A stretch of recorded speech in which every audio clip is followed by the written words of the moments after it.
Alƙalin kotu ya tsallaka ta taga yayin da 'yan bindiga suka kai hari kan kotu a Katsina, lamarin da ya ƙara nuna tsananin matsalar tsaro a arewa maso yamma.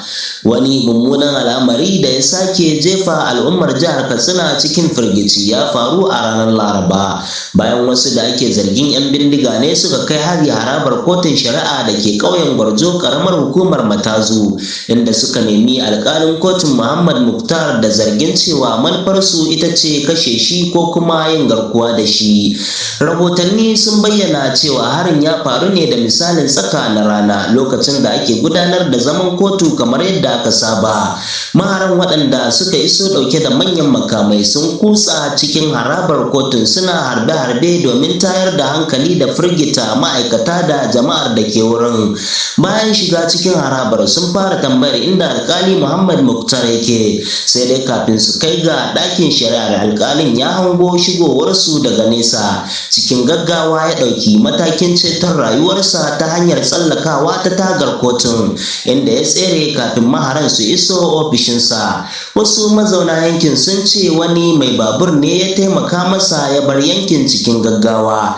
Shaidu sun ce bayan da 'yan bindigar suka shiga cikin ɗakin shari'ar suka tarar alkalin ya tsere, sun fusata matuƙa.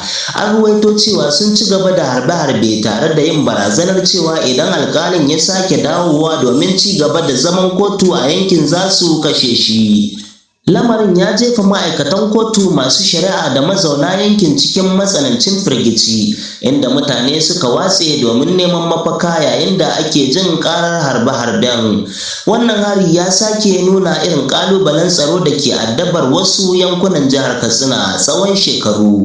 Jihar na daga cikin jihohin arewa maso yamma da suka fi fuskantar hare-haren 'yan bindiga, sace mutane domin neman kuɗin fansa, kashe-kashe da kuma farmaki kan ƙauyuka. Ƙananan hukumomi irin su Matazu, Faskari, Kankara, Batsari, Sabuwa, Safana, Jibiya da Dan Musa sun sha fuskantar hare-hare iri-iri, lamarin da ya haddasa asarar rayuka, raba dubban mutane da muhallansu da kuma durƙusar da harkokin noma da kasuwanci a wasu yankuna.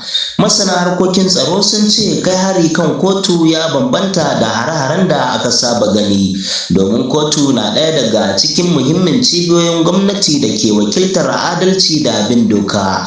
Don haka kai farmaki a irin wannan wuri na ƙara nuna yadda matsalar rashin tsaro ke shafar kusan kowane ɓangare na rayuwar al'umma.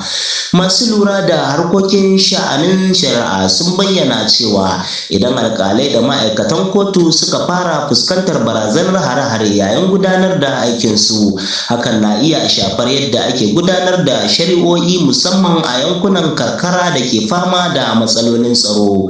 Sun ce idan jami'an shari'a ba su samu cikakken tsaro ba, hakan na iya janyo jinkirin shari'o'i, dakatar da zaman kotu ko kuma rage damar al'umma ta samun adalci cikin sauƙi. A faɗin Najeriya kuwa, hukumomin tsaro na ci gaba da fuskantar ƙalubale daga ƙungiyoyin 'yan bindiga Boko Haram, ISWAP da sauran masu aikata manyan laifuka, musamman a yankunan arewa maso yamma da arewa maso gabas. Gwamnatin tarayya da hukumomin tsaro sun sha bayyana cewa suna ci gaba da ƙarfafa ayyukan soji da sauran jami'an tsaro domin murƙushe masu aikata laifuka.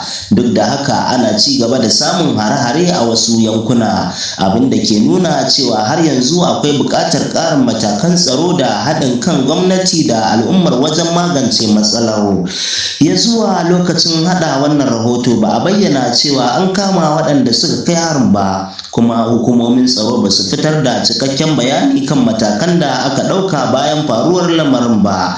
Sai dai ana sa ran binciken zai ci gaba domin gano maharan da kuma tabbatar da an gurfanar da su a gaban doka. Ku ci gaba da kasancewa tare da tashar Fagen Labarai domin samun sahihan labarai, ingantattun bayanai da rahotanni cikin gaggawa. Kada ku manta ku danna maɓallin subscribe, sannan ku kunna ƙararrawa domin kada ku rasa sabbin rahotanninmu.